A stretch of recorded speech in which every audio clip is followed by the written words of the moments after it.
Problem की वजह से ये कह लीजिए, या गुर्दों के अमराज की वजह से इस दुनिया से गए। गो के अल्लाह ताला ने एक बहाना तो रखा हुआ है, लेकिन जब भी गुर्दों की बात होती है या गुर्दों के अमराज की बात होती है, किडनी के हवाले से बात होती है, तो मैं उस पर ज़रा थोड़ा सा सेंसिटिव होता हूँ, क्योंकि ये सिर्फ गुर्दों के अमराज पे नहीं बल्कि मेरे वालिद के इस दुनिया से जाने की एक वजह पे भी बात होती है।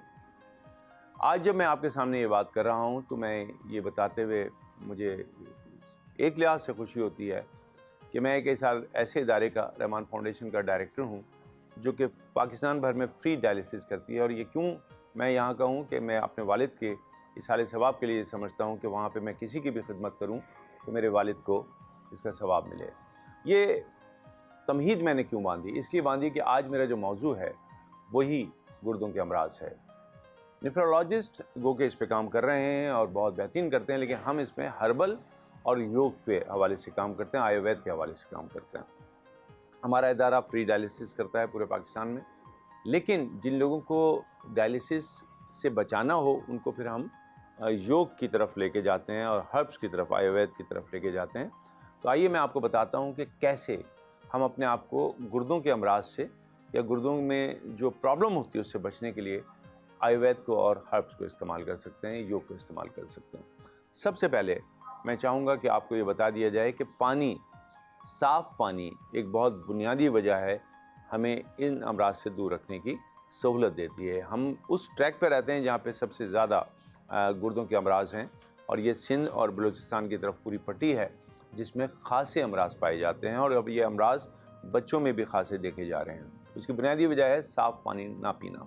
तो बराए मेहरबानी जब आप पानी पिएं तो उसको निथार लें, साफ़ कर लें, गर्म कर लें। अगर आपके पास आरओ नहीं है तो ज़रूरी नहीं कि आप उससे लें, बल्कि आप उसको जो पुराने तरीके थे साफ़ करने के, मटके में पानी पिएं, सुराही में पानी रखें और उसको छान के इस्तेमाल करें, और गर्म करके अगर आप इस्तेमाल करेंगे तो कमाल की बात है। दूसरी बात, आप अपने खाने में ऐसी चीज़ें इस्तेमाल करें जिनमें पानी की मकदार ज़्यादा हो, जो कि सब्ज़ियाँ हैं, ठीक है। और कोशिश करें कि उन चीज़ों से जिनमें प्रोटीन बहुत है उनसे बचें, जिनमें दालें भी शामिल हैं। तो कुछ दालें हैं, कुछ ऐसी सब्ज़ियाँ भी हैं, और कुछ ऐसे अजनास हैं जिनको से हमें दूर रहना होगा ताकि हम अपनी किडनी से, अमराज से बच सकें। तो आइए हम देखते हैं कि किडनी के लिए योग हमें क्या समझाता है, क्या बताता है। एक बहुत सिंपल सी टेक्निक है, और वो टेक्निक करते हुए मैं आपको कोई बहुत बड़ी फ़लसफ़ा नहीं बताऊंगा, आप खुद समझ जाएंगे। देखिए, किसी भी मर्ज़ को दूर करने के लिए हमें उस ऑर्गन तक स्ट्रेच को पहुंचाना होगा, योग का खिंचाव को पहुंचाना होगा, ताकि वो बेहतरीन काम कर सके। तो क्योंकि किडनी हमारे पीछे यहाँ पे दो हैं, थोड़ी सी ऊंची नीची हैं, अगर हम ट्विस्ट करते हैं तो जैसे हम घूमते हैं तो हमारे एक साइड जब दबती है तो वो हमारी किडनी को भी एक तरह का मसाज कराती है, सिंपल ट्विस्टिंग। फिर इसी को दूसरी तरफ कर लीजिए, क्योंकि आपको लगेगा कि शायद ये तो कमर के लिए योग का पोज है, लेकिन ये किडनी के लिए भी बहुत अच्छा पोज है। अब इसी को योग के अंदाज में करते हैं। इसको कहते हैं अर्धा मस्तंद्रा, हाफ स्पाइनल ट्विस्ट। आपने एक पैर को मोड़ लिया। वैसे तो मैं योग पे आपको यहाँ पे मैट पे करके दिखा सकता हूँ, लेकिन अगर आप देखें तो ये मेरा अंदाज है बैठने का। कैसे कि मैंने एक पैर को फोल्ड किया और दूसरे पैर को इसके ऊपर लाके अपने हाथ को इसके ऊपर से क्रॉस किया। अगर आप योग में इस तरह ग्रिप नहीं कर सकते तो हाथ को ऐसे रखें या इसको यहाँ से पकड़ लीजिए। मैं इसको सॉफ्ट अंदाज में कर रहा हूँ। आइए अब हम इसको हल्के हल्के पीछे की तरफ जाते हैं और घूम जाते हैं। अपना हाथ चाहे ज़मीन पे रखें या पीठ पे रखें, आपकी मर्ज़ी। गर्दन पूरी घुमाइएगा।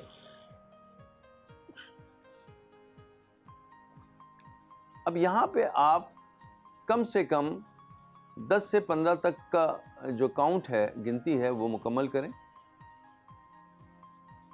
और उसके बाद यहाँ वापस आ जाएं। नॉर्मल सांस लीजिए। अब सीधे पैर को फोल्ड कर लीजिए और उल्टे पैर को क्रॉस कर लीजिए। अब आपका सीधा हाथ ऊपर से आएगा। मैं क्योंकि सॉफ्ट कर रहा हूँ तो मैंने इसको इस तरह ग्रिप कर लिया है। ये भी हल्का सा स्ट्रेच दे रहा है। अब मैंने अपने आप को घुमाया। अब मैं काउंटिंग आवाज़ बुलंद करूँगा। 1 2 3 4 5 6 7 8 9 10। बड़ा सिंपल सा काउंट था, ठीक है। 10 के काउंट में ये एक हमारा सेट मुकम्मल हुआ। हमें ऐसे कम से कम 3 से 4, 5 सेट करना चाहिए और ये डेली करना चाहिए। खाली पेट होना चाहिए। आप आराम से तमाम जो आपकी लाजमी ज़रूरियात हैं उससे फारिग हो चुके हों, पेट खाली हो, तो ये आपको बहुत फ़ायदा देगा। अर्धा मस्तंदरा योगा में जो किडनी के अमराज हैं उसके लिए एक तोहफ़ा माना जाता है।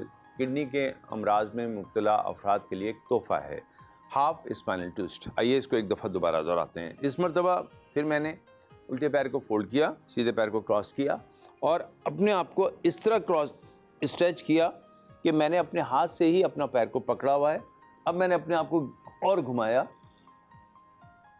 1 2 3 4 5 6 7 8 9 10।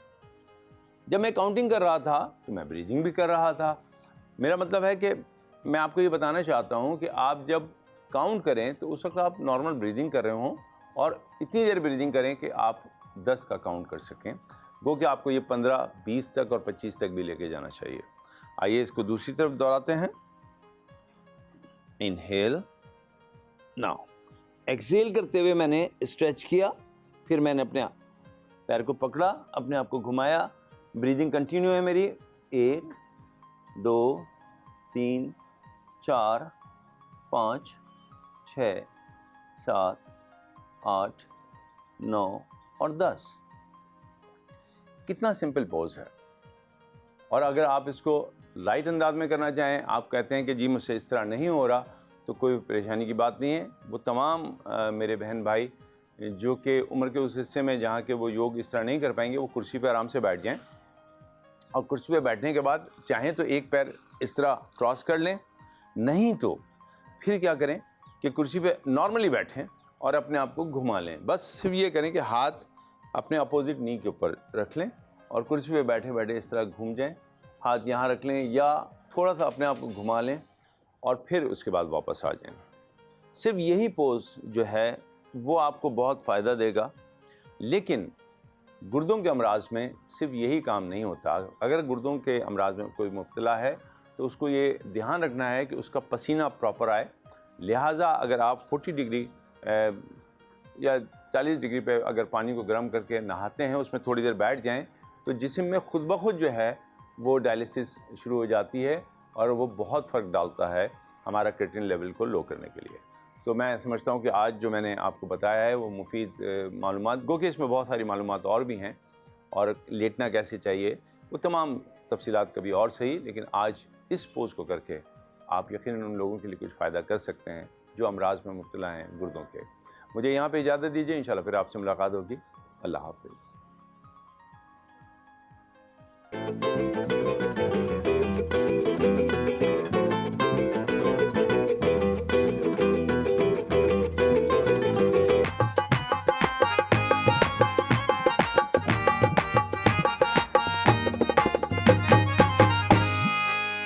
Welcome back ladies and gentleman, you are watching the Morning Star. एक बार फिर आपको शो में खुशामदीद कहते हैं। हम चाहते हैं कि आपकी लाइफ बहुत बेहतर हो, आप अच्छा महसूस करें, क्योंकि आपको पता है कि सर्दियां इस दफा कराची में भी बहुत ही जोरदार आई। शेफ मुनीसा, मजा आया आपको सर्दियों में? बहुत मजा आया, सीरियसली। ऐसी शक्लें ना बनाए। मुझे तो कान पकड़े, इतनी सर्दी थी इस दफा कराची में। कम से कम सर्दी तो थी, वरना गर्मी कितनी होती है हमारी कराची में। वो गर्मी बस आने ही वाली है, क्योंकि कल मैं पढ़ रहा था कि अब सर्दियां खत्म होने वाली हैं बहुत जल्दी कराची में, और तकरीबन मिड फरवरी से पहले ही तकरीबन 10-12 फरवरी तक टेम्परेचर 30 डिग्री तक हो जाएगा। जी हाँ, ये तो अब जितनी सर्दियां थी वो चली गई। ये जो लोगों ने बोले ना जल्दी सर्दी जाए, ये उनका नतीजा है। मैं बताऊं आपको, मारे पकड़ के उन सबको। वाकई क्यों कहा था ये? अच्छा मौसम था कराची में, कहाँ ऐसा मौसम? आप सोचें, सर्दियों की सबसे अच्छी बात मुझे पता क्या लगती है? क्या? सर्दियों की बेस्ट बात ये होती है कि बिजली का बिल कम आता है। इस समय तो गैस का बिल भी नहीं आएगा, गैस ही नहीं आ रही। गैस ही नहीं आ रही तो बिल कहाँ से आएगा, लेकिन बिल फिर भी आएगा। ख़वातीन और सर्दियों की वजह से आपकी जल्द बहुत ज़्यादा ख़राब हो जाती है, ड्राइनेस हो जाती है। और एक शिकायत ख़वातीन और हज़रात में यकजा जो कि बहुत ज़्यादा सुनी जाती है वो ये है कि आपकी हील्स जो है, जो एड़ियाँ हैं, वो बहुत ज़्यादा ख़राब हो जाती हैं। और आपकी एड़ियाँ किस तरह खूबसूरत रहे। आज हमें बताएंगी बहुत ही खूबसूरत और जाज़िब नजर हिना अनीस। अस्सलामुअलैकुम हिना। वालेकुम अस्सलाम। Good morning. गुड ये डॉक्टर है या मॉडल है? कौन? यहाँ पे जो खड़ी हुई है ये डॉक्टर को बुलाया है? ये बस हिना है, हिना है, हिना। मैं ये समझती हूँ कि आपको अपने प्रोफेशन का मॉडल खुद होना बिल्कुल चाहिए सही। सबसे पहले। क्या बात है, very nice, what a good thing to say. बिल्कुल सही कह रही आप हैं। जिस प्रोफेशन में होते हैं उसको ओन करें और उसके लिए आपको अपना लाइफस्टाइल वैसे ही बताना होता है जो आप दूसरों को समझा रहे होते हैं।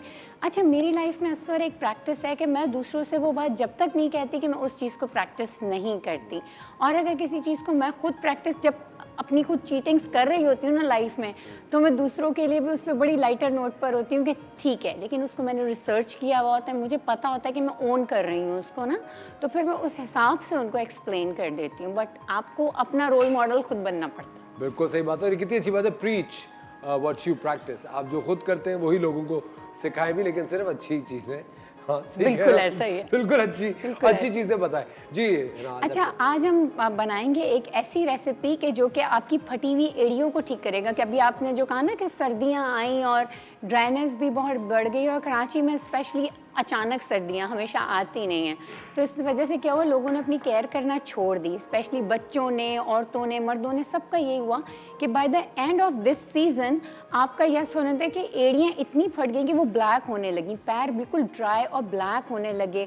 कभी कभार कुछ लोगों को इतना ज़्यादा शिकायत हो जाती है ड्राई हील से कि उनकी ब्लीडिंग होने लगती है हील्स में, और अगर वो सैलून से मैनिक्योर पेडिक्योर करवा लेते हैं, पेडिक्योर के बाद भी क्या होगा, एक तो पैसे खर्च होंगे और हर कोई जाता भी नहीं है सैलून की तरफ, जिसे हम पैराफिन वैक्स पेडिक्योर कहते हैं, उसे करवाता भी नहीं है, और ये बहुत पेनफुल होता है। आपके कपड़ों में आपकी फटी हुई एड़ियाँ फंस रही होती हैं, आपकी स्किन इतनी ड्राई हो के अनटाइडी आ रही होती है, तकलीफ अलग हो रही होती है, और ब्यूटी एक्सपेक्ट से भी ये बहुत ही बदनुमा सा लग रहा होता है। लेकिन इसके लिए जो मैं आज मास्क बनाने लगी हूँ ना, ये हील्स पे लगेगा रात को। आपने लगाना कैसे है, सबसे पहले तो मैं ये बताती हूँ। गर्म पानी से या तो एड़ियों को पहले सोक कर लें, गर्म पानी में 2 टेबलस्पून शैम्पू डालें 1 बकेट पानी में, और अपनी एड़ियाँ 10 मिनट के लिए सोक कर लें। फिर किसी भी स्क्रबर से इसको अच्छी तरीके से स्क्रब करें, और उसके बाद ये जो मास्क मैं बता रही हूँ इसको लगाना है, और लगा के सॉक्स पहन के सो जाना है। इस मास्क को उतारना नहीं है, लगाया, सॉक्स पहने, सो गए। आप सेकंड डे जब मॉर्निंग में उठेंगे तो देखेंगे कि 50% आपकी हील्स तो उसी वक्त क्योर हो गई होंगी। सिंगल इस्तेमाल से 50% हील्स रिकवर हो जाएंगी। इतनी जल्दी। अब मैंने ये सुना है वैसे है ना कि स्क्रब करना होता है जरूरी, ताकि डेड स्किन शेड आउट हो जाए। एग्जैक्टली। अगर आपने क्लीन नहीं किया ना पहले अपने फीट्स को और उस पर डायरेक्ट ऐसे ही लगा दिया तो इट वोंट इफेक्टिव, ये असर नहीं करेगा। तो ये छोटी सी मेहनत आपने ज़रूर करनी है, और जब आप नेक्स्ट डे उठेंगी और देखेंगी कि 50% ठीक हो गई, तो आप दूसरे दिन भी करेंगी, तीसरे दिन भी करेंगी, एंड विद इन 1 वीक आपकी हील्स ठीक हो जाएंगी घर पे बैठे बैठे। जबरदस्त। तो बहुत आसान से इसके इंग्रेडिएंट से पहले इंग्रेडिएंट बताऊं जी। अच्छा, ये आपने 2 टेबलस्पून वैक्स ले लेना है, बीज वैक्स ले लें, अगर कुछ नहीं मिलता तो कैंडल्स ले लें और उसको क्रश कर लें। बहुत आसान है ये, चिपक भी गया है थोड़ा सा, ठीक है।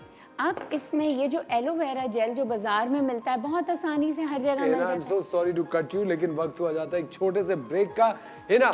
आपकी क्रैक्ड हील को सही करने की जो रेसिपी है आपको बताएंगी ब्रेक के बाद। कहीं मत जाएगा, मिलते हैं आपसे थोड़ी सी देर बाद।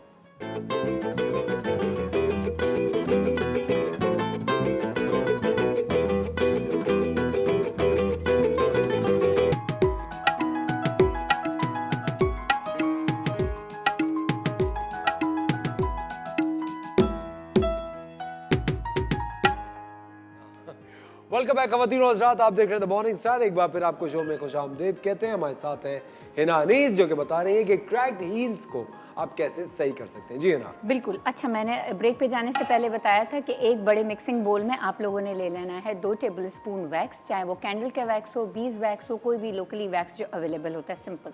उसमें डालना है आपने 1 टेबलस्पून एलोवेरा जेल, ये भी मार्केट में बहुत ईजीली अवेलेबल होता है, ये बहुत सिंपल रेसिपी है। इसके साथ डालना है 1 ही tablespoon almond oil. Almond oil में विटामिन ई इतना होता है कि ये आपको हीलिंग देगा। इसके साथ ही एलोवेरा जेल भी यही काम करता है कि आपको हील देगा, एंटी इन्फ्लेमेटरी है। जो ब्लीड हो जाती हैं ना एड़ियाँ, कुछ लोगों की इतनी ज़्यादा क्रैक हो जाती हैं कि वो ब्लीड होने लगती हैं, तो आलमंड ऑयल और एलोवेरा जेल आपको रिपेयरिंग का काम करेगा। और ये है सरसों का तेल, ये भी 1 टेबल स्पून आ जाएगा इसमें। सरसों का तेल अगेन आपकी स्किन के लिए बहुत अच्छा है और आपके कोलाजन को प्रोड्यूस करने में बहुत मदद करता है। इन तमाम चीज़ों को आपने मिक्स किया। मिक्स करने के बाद या तो किसी भी पैन में, छोटे से सॉस पैन में इसको हल्का सा गरम कर लें या माइक्रोवेव में इसको गरम कर लें। मैं इसे रखने लगी हूँ माइक्रोवेव में ताकि आपको पूरा इसका रिजल्ट बता सकूँ। जबरदस्त। शेफ मुनीसा माइक्रोवेव चलवा दो। कभी माइक्रोवेव में कुछ और भी पड़ा कभी हुआ है। किसी की मदद मत कीजिएगा आप। हाँ देखिए इंसान को ना अपनी मदद आप करनी चाहिए, खुद ही। मेरी मदद कोई करने आता है? नहीं, कोई नहीं आता।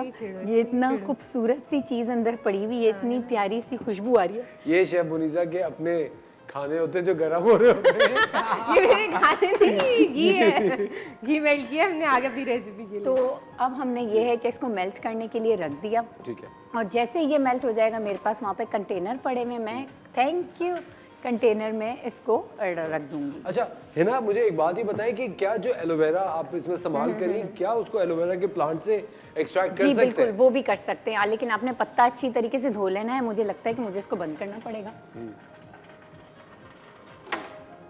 आवाज़ें आने लगी थी ना। अच्छा, उसको कर सकते हैं एक्सट्रैक्ट कर, थोड़ी देर इसको रहने दें ताकि वो अच्छी तरह यकजा हो जाए। इसको बिल्कुल कर सकते हैं हम, एलोवेरा के प्लांट से भी इसको एक्सट्रैक्ट कर सकते हैं। पत्ते को बहुत अच्छी तरीके से धोने के बाद थोड़ी देर उल्टा करके टिल्ट कर दें ताकि इसका जो येलो वाला जो पार्ट होता है उसको अक्सर हम पॉइजनस कंसिडर करते हैं और वो स्किन को इची कर रहा होता है, वो थोड़ी देर में ड्रेन हो जाएगा। ड्रेन हो जाएगा, आपने पत्ते के अंदर से बीच से साफ सा एलोवेरा निकालना है और उसको मिक्स कर लेना है, सेम रिजल्ट थे। अच्छा है ना, काफी दफा ऐसा होता है कि एलोवेरा का जो प्लांट होता है उसको जब हम खोल रहे होते हैं वो येलो हो चुका होता है, बिल्कुल jelly, ऐसा ही। तो उसको नहीं इस्तेमाल नहीं इस्तेमाल करना चाहिए क्योंकि वो आपको जो खारिश, जलन और चुभन देना शुरू कर देगा। ठीक है। जैसे ही प्लांट तोड़ते हैं ना, तोड़ने के बाद किसी भी चीज़ पे उसको थोड़ा सा उल्टा करके रख लें तो उसका जो येलो जो पार्ट होता है ना वो सारा ड्रेन हो जाता है, खुद ब खुद ड्रेन हो खुद जाएगा। ब खुद हो जाएगा। थोड़ी देर बाद वो पड़े पड़े निकल जाएगा। फिर आपने इसको अच्छे से वॉश किया, फिर पील किया और सेंटर से इसको स्कूप आउट कर दिया। ठीक है। और उसके जो पत्ते होते हैं, मैंने देखा है कि जो मैं चूंकि अभी गया हुआ था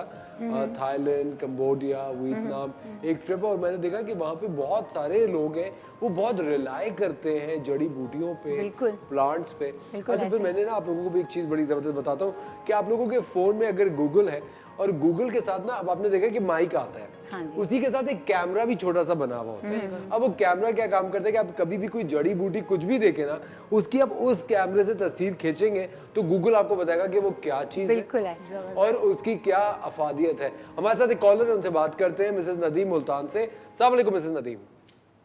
वालेकुम अस्सलाम। जी, क्या सवाल है आपका? मेरा सवाल है कि मेरी स्किन बहुत डैमेज हो चुकी है, हल्की हल्की स्याहियां भी पड़ी हुई हैं, रंग भी इतना जैसे पहले फेयर साफ नहीं है, तो मैं इनसे ये पूछना चाहती हूँ कि कुछ टोटका वगैरह मुझे बता दें, कोई टिप्स वगैरह। जी है ना। अच्छा, मेरा ये सवाल है कि स्किन कैसे ड्राई हो गई, ये ख़राब कैसे होगी, क्यों क्लियर नहीं है? थोड़ा सा बताएंगे किस कलर के पैचेस हैं, ड्राई फ्लेक्स हैं, क्या हैं?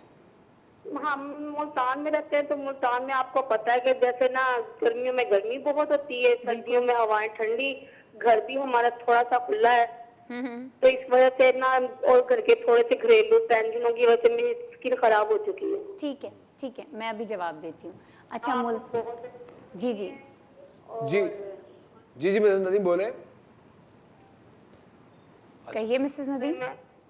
ठीक है मिस नदीम, आपको हम ऑन एयर इसका जवाब दे रहे हैं। जी जी। अच्छा, ऐसा है कि बात अभी उन्होंने देखिए खुद ही डिस्क्राइब कर दी कि सर्दियों में सर्दियां ज़्यादा हैं और गर्मियों में गर्मियां ज़्यादा हैं।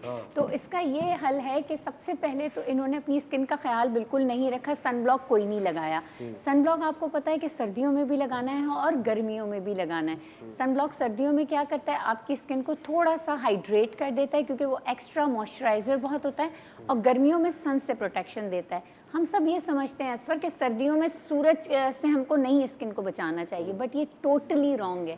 सर्दियों में सूरज बेशक कम बाहर निकलता है, लेकिन जो उसकी शुआएं होती हैं वो हमारे इन्वायरमेंट में मौजूद होती हैं, हमारे क्लाइमेट में। तो आपको सर्दी हो या गर्मी, आपको सन ब्लॉक तो लगाना है, हर सूरत में मैंने लगाना सुना है, है कि लाइट्स में भी लगाना चाहिए। बिल्कुल लगाना है। इन जिन लाइट्स में हम खड़े हुए हैं इनमें भी लगाना है।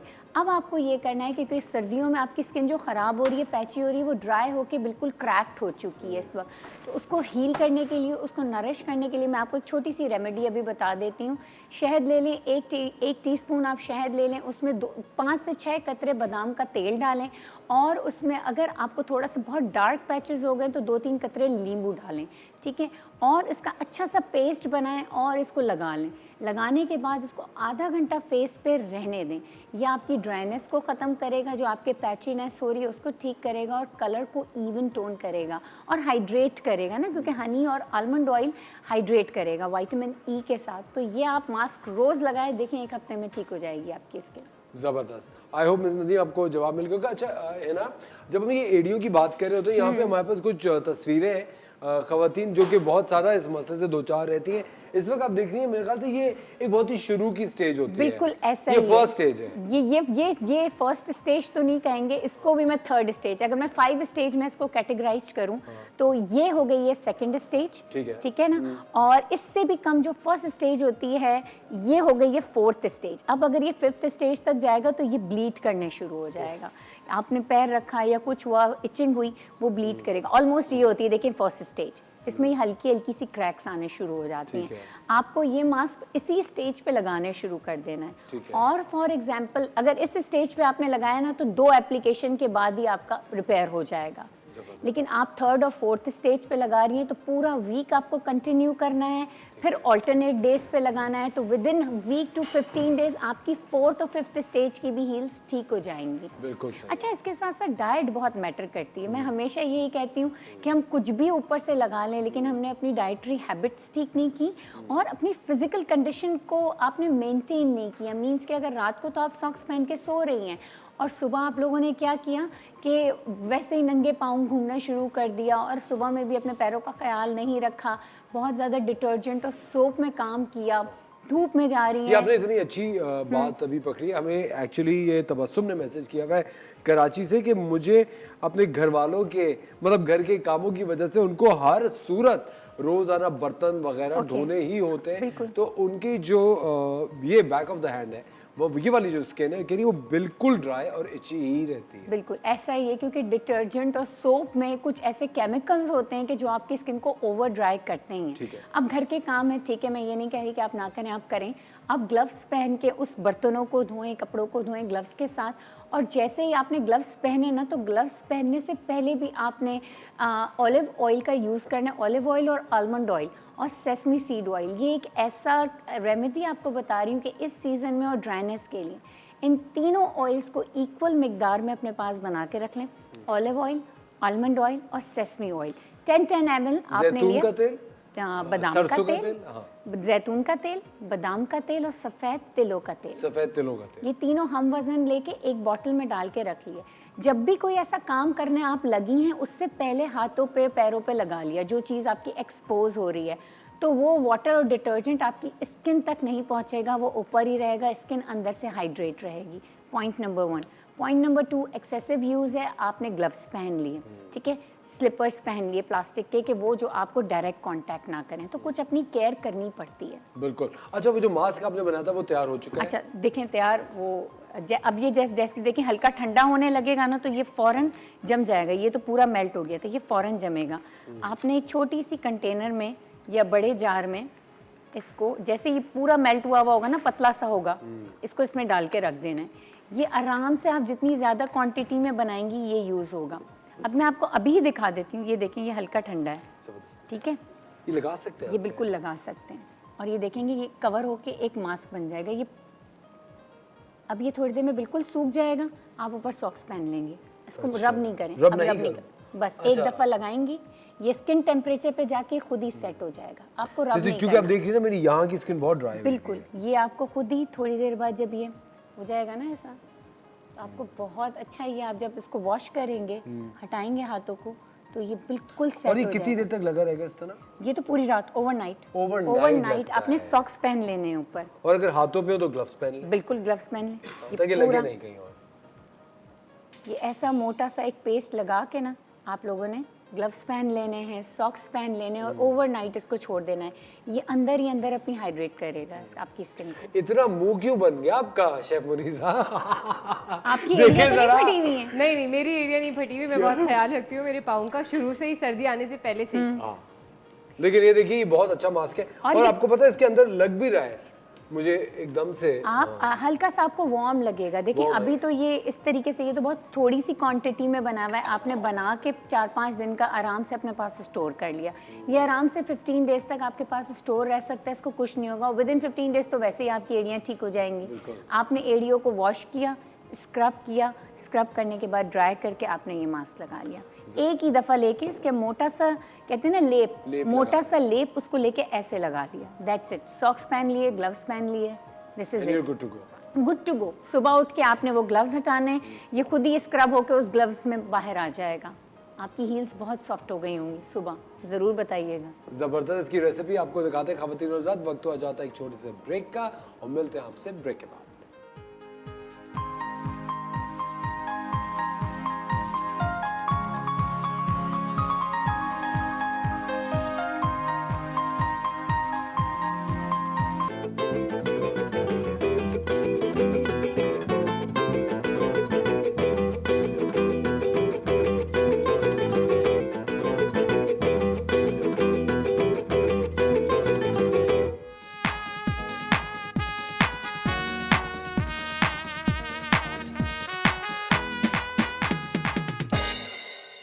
वेलकम बैक खवातीन और हज़रात, आप देख रहे हैं द मॉर्निंग स्टार। एक बार फिर आपको शो में खुशामदीद कहते हैं और वक्त हो जाता है किचन क्वीन का।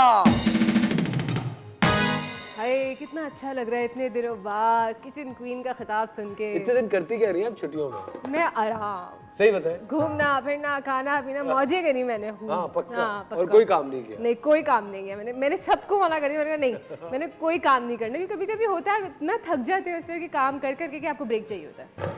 इस बार आपने मना किया कि मैं काम नहीं करूँ। हाँ। आपने स्टैंड लिया है। अल्हम्दुलिल्लाह। हाँ, और मैंने अपने बच्चों अल्हम्दुलिल्लाह की तो के कोई इसमें बात नहीं है, लेकिन अल्हम्दुलिल्लाह हर हाल में कहना चाहिए।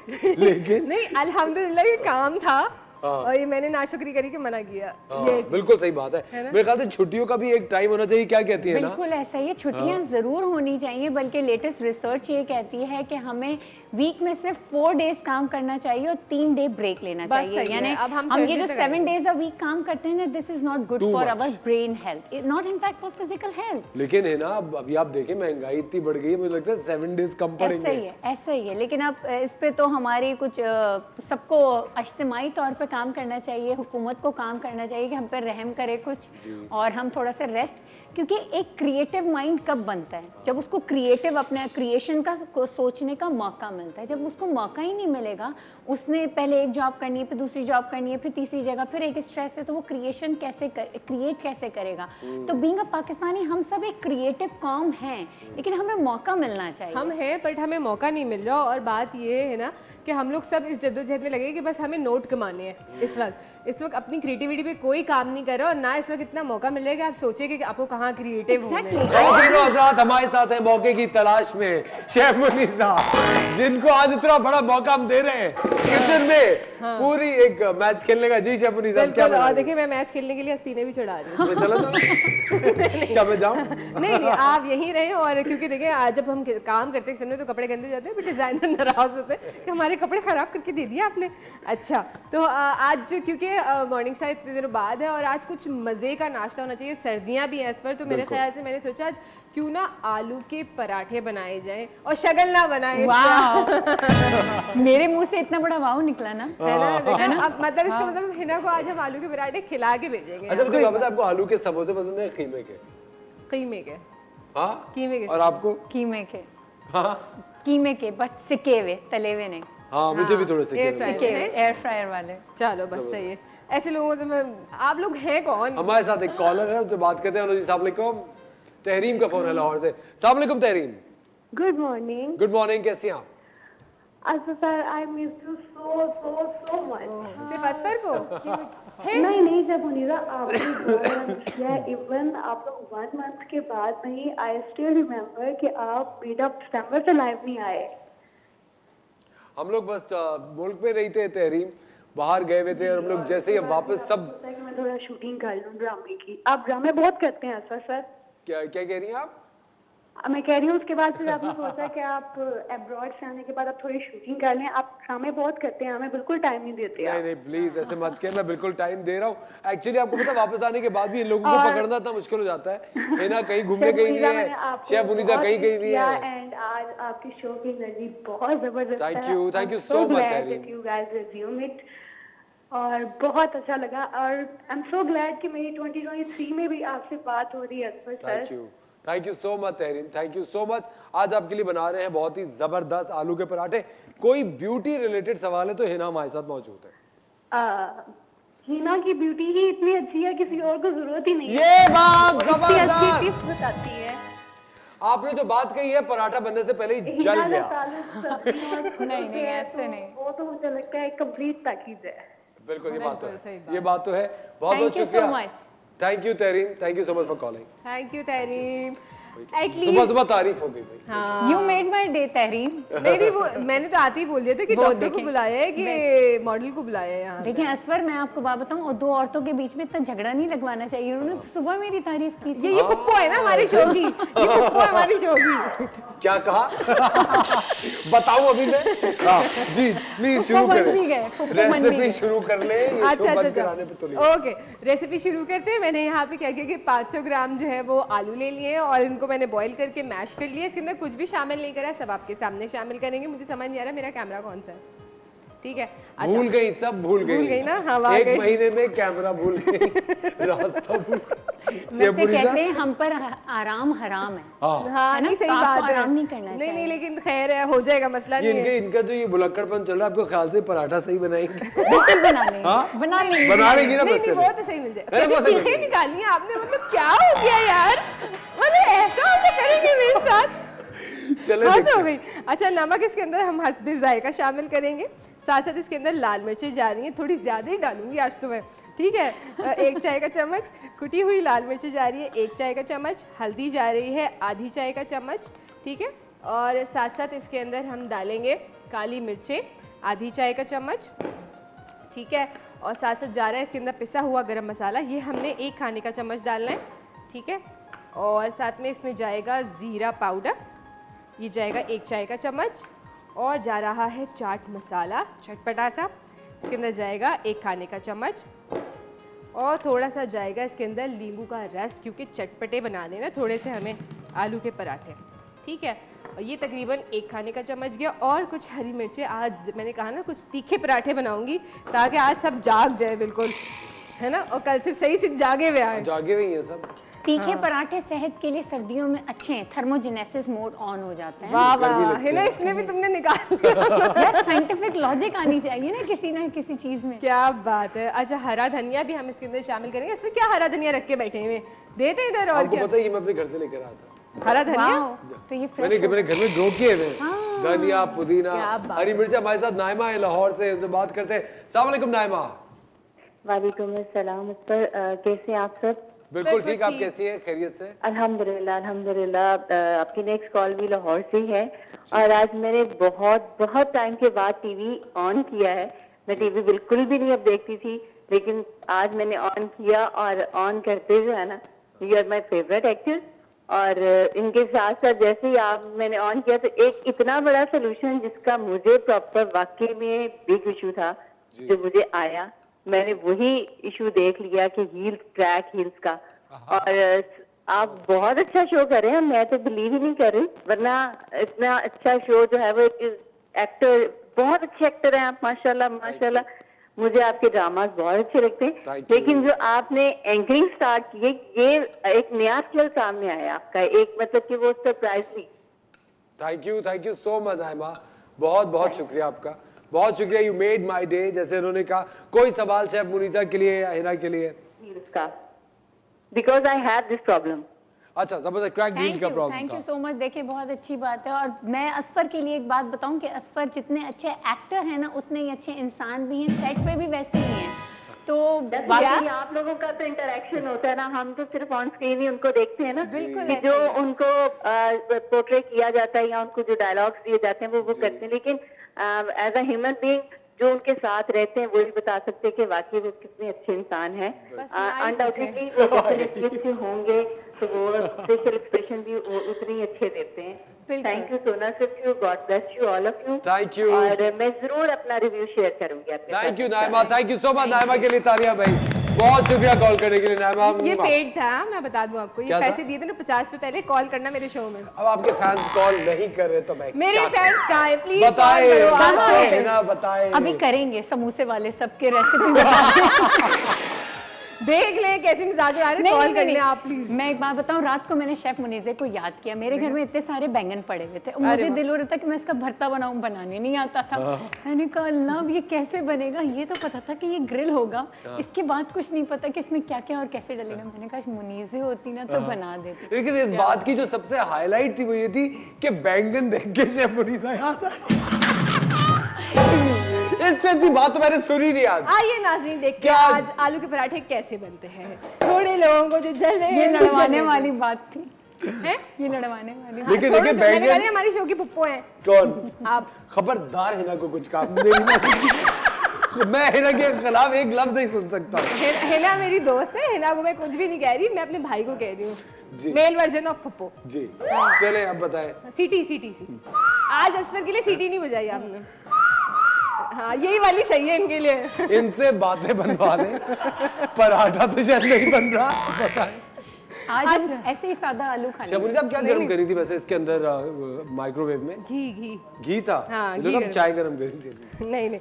अच्छा देखिए, हमने सारी चीज़ें सारे मसाले आपके सामने डाले और इसको हमने मिक्स कर दिया, और कराची वाला हिसाब है, देखिए गैस नहीं आ रही है, तो अब क्या करें इस पर? आ गई आ गई आ गई, अरे वाह कितनी खुशी होती है ना, पहले लाइट जाती थी तो खुशी होती थी, लाइट आ गई, अब गैस जाती है तो खुशी थी गैस। कल से 2 सिलेंडर ला के रखे हुए मैंने। क्या मतलब है, गैस आ नहीं रही है कि मैं सिलेंडर लेकर आया था शो के लिए। हाँ जी। शुक्रिया शुक्रिया आपका, बहुत शुक्रिया। वेरी नाइस, अच्छा है। देखिए एक तो मैं इज्जत रख रही थी, फिर आपने ऐसे बोल नहीं दिया। इज्जत के, ये तो आई थिंक घर का मसला है। हाँ ये तो है। और एक आजकल बड़ा इस पर वो चोरी वाला मामला जो चला हुआ है ना, कि वो सारी गैस अपनी तरफ खींच लेते, कोई इस तरीके की कुछ आला लगा रहे खेचू। हैं। हाँ खेचू जो लगाया है खेचू कहते हैं ना, कहते हैं Seriously खेचू कहते हैं? खेचू कहते हैं उसे। अच्छा वो लोग तो लगा लेते हैं। ये बड़ी बेईमानी है, ये गलत बात है, मतलब जो थोड़ी थोड़ी सबके आ रही है सारी आपने ले ली। हाँ बस ये गलत बात है, और अगर आपको बाद में पता चलेगा कि डालमिया में इनकी शॉप थी खेचू की। छोटे छोटे तो फिर तो गया। तो इनका रेस्टोरेंट तो नहीं है कहीं? मेरा मुनीसा नहीं, रेस्टोरेंट लेकिन अभी तक नहीं है, लेकिन जब बहुत होगा जल्द मैं तो और शेफ मुनीसा अपना एक कैफे हम लोगों ने खोलने प्लान किया है जी, इंशाल्लाह इंशाल्लाह जो कि हम बहुत जल्द खोलेंगे। मुझे बुलाएंगे? Of course. ऑफ कोर्स, लेकिन बिल देना होगा आपने। मैं तो रेसिपीज बताऊंगी ना आप लोगों को। नहीं रेसिपीज हेल्थ- नहीं, मेरे हेल्थ- ख्याल से हेल्थ है ना, maintain- आप जाके ना एक एक हम लोग जो सर्व करेंगे ना, आप एक एक क्लाइंट को बताइएगा कि मत खाओ। देखो ये मतलब खाकर मैं हमारे कोलेस्ट्रॉल रेस्टोरेंट का दिवाला निकलेगा ये तो। है ना? नहीं नहीं है ना, आप मत आएगा। मैं नहीं असफर, मैं ऐसा करूंगी, क्लाइंट से कहूंगी कि डबल प्लेटर खाएं ताकि फिर वो मेरे क्लिनिक आ जाएंगे सही ना। होने के लिए। हाँ ये बिल्कुल। ठीक है ना, ये बिल्कुल ठीक है। अच्छा मैं ये कह रही थी है ना, जितने भी सेलिब्रिटीज हमारे कैफे पे आएंगे ना, उनके लिए हम बिल थोड़ा सा ज्यादा ही बना के रखेंगे। अच्छा। वो उनका मेन्यू ही अलग होगा, सही है? ओह। ठीक है। मैं तो सेलिब्रिटी नहीं हूँ। कीटो जिसने बनाया उसको पकड़ के पीटो। सही है ना? तो रेस्टोरेंट्स में अगर ये चलना शुरू हो गया तो फिर हो गई बात। अच्छा जी, हमने क्या किया था कि यहाँ पे 500 ग्राम मैदा ले लिया था, उसके अंदर 1 चाय का चम्मच नमक, यानी हस्बे जायका भी आप डाल सकते हैं नमक, और 1 खाने का चम्मच घी शामिल करा, उसको पानी नीम गर्म पानी के साथ गूंद लिया, और गूंदने के बाद हमने इसको 30 मिनट्स के लिए रेस्टिंग टाइम दिया।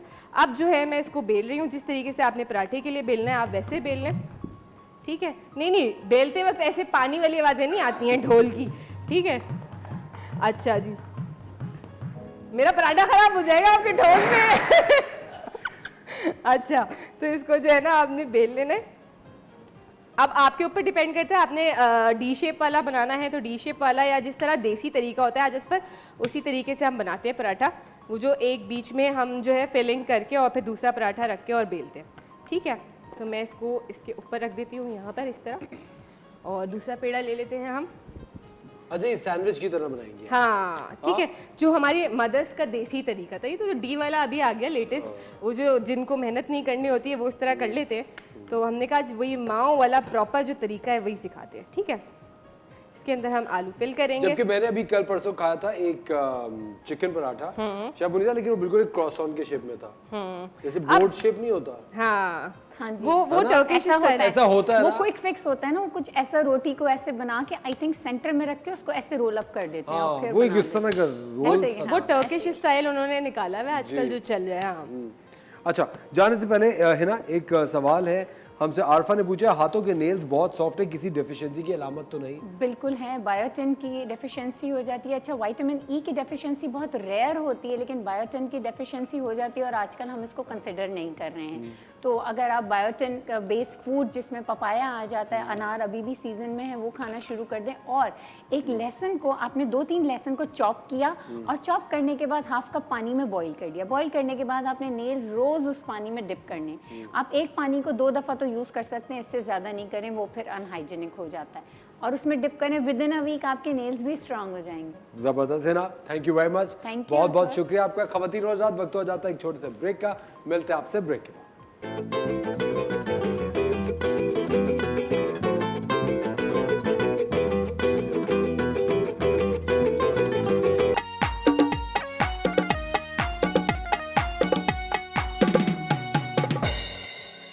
Welcome back ladies and gentleman, you watching the Morning Star. एक बार फिर आपको शो में खुशामदीद कहते हैं। और ये देखिए आज मैंने जल्दी जल जाएगा। आज शेफ मुनीसा ने बनाया आलू का पराठा। नहीं जला बच गया। पूरी कोशिश में थी मेरा पराठा जलाने की, लेकिन मैंने तो बचा लिया है आप लोगों के लिए। और क्या एक फिट खुशबू आ रही है वैसे इस वक्त, है ना? ठीक है, शेफ मुनीसा वैसे ही आपने काफी हैवी ड्यूटी बनाया है। बिल्कुल। मेरे ख्याल से ये डिनर तक तो हम सेट है, सुबह अगर 10 बजे खा बस इसको हम थोड़ा सा क्लीन करें चटनी को, और असफर के लिए स्पाइसी वाली लाल वाली आपने चटनी की बनाई। रेसिपी नहीं बताई। अभी बता रही जी। हूँ, ठीक है। अच्छा, मैंने क्या किया था, गोल मिर्ची ले ली ठीक ठाक, समझे 10-12 ले लिया आपने। उसके अंदर एक पूरा बंच लहसुन का ले लें आप। उसको क्या किया आपने, छील लिया। उसके अंदर 2 नींबू का रस, 1 चाय का चम्मच जीरा और नमक हस्बे जायका, इन सबको ब्लेंड कर लें और आपकी मज़ेदार सी तीखी लाल चटनी जो है वो आलू के पराठे के साथ खाने के लिए तैयार है। अगर आप स्पाइसी नहीं पसंद करते तो कोई रायता बना लीजिए। अच्छा, हम बता रहे थे कि आलू का पराठा जो है वो खस्ता और क्रिस्पी कैसे करते हैं इस पर, क्योंकि अब ब्रेक में हमने फ्राई कर लिया हमारा आलू का पराठा, तो मैं दोबारा से बता देती हूँ। आपने क्या करना है, आलू के पराठे को दोनों तरफ से तवे पे सेक लेना है, उसके अंदर घी शामिल नहीं करना है, ठीक है। जब वो दोनों तरफ से सिक जाए फिर आपने उसके ऊपर एक साइड पे घी लगा के फ्लिप करके कुक किया, गोल्डन कर लिया, और फिर आपने उसको दोबारा से फ्लिप करा, दूसरी साइड से गोल्डन किया, और आपका ज़बरदस्त क्रिस्पी जो है वो आलू का पराठा तैयार हो जाएगा। मेरे ख्याल से असफर आप थोड़ा सा तोड़ के खोल रहा है इस वक्त वो। नहीं तो क्या, गरम गरम खाने में तो मजे, सर्दी का मौसम है, उसमें तो गर्मा गर्म आलू के पराठे क्या बात होती है। बहुत गर्म है। कोशिश करें, क्या आपसे मतलब ज्यादा कोशिश गर्म करें? नहीं हो सकता मेरा वो, हाथ जल जाएगा। आपसे ज्यादा गर्म नहीं हो सकता वो। मेरा हाथ में जल जाएगा। OMG, चटनी थोड़ा ध्यान से, इतनी ज्यादा डिप कर लिया आपने। पानी लाओ कोई, पानी लाओ कोई, है ना? लेकिन बहुत ही मजेदार है ना? और मैं आपको एक बात बताऊं, कभी कभी ऐसा भी होता है कि आप जब सोशल मीडिया पे सर्टेन क्लिप्स देख रहे होते हैं, कुछ ऐसे लोग हैं, कुछ ऐसे हमारे बेहतरीन दोस्त हैं जो कि सोशल मीडिया के जाइंट सब बन चुके हैं। वो जब खाना खा रहे होते हैं और टेस्ट कर रहे होते हैं, उसकी वीडियोस लगा रहे होते हैं ना, तो और भूख वाकई। बढ़ रही और पता होती है है। वैसी वीडियोस पता है कब आती हैं, रात को जब आप सोने लेटते कसम खुदा की, रात के 1:30 बजे जो खाने की वीडियोस मैं देख रहा होता तो गुस्सा भी और आता फिर है। तो भूख लगती ही लगती है इस पर, और वाकई दिल चाह रहा होता है कि जो ये खा रहे वही हम खा रहे हैं, और फिर जो है ना वही और फिर मैं जब एकदम से फोन देखता हूँ तो उसमें मैसेज आया हुआ था सुबह टाइम पे आ जाना।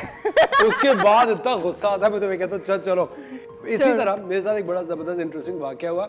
आपको पता है, I am a huge fan of pineapple cake. अरे वाह। और मैं ये सोच रहा था कि मुझे पाइनएप्पल केक अच्छा कहाँ से मिलेगा। आजकल अगर आप बेकरीज में जाएं तो सिर्फ चॉकलेट केक्स की भरमार होती है, या एक इंतहाई मुझे एक बहुत ही बोंगा वो लगता है।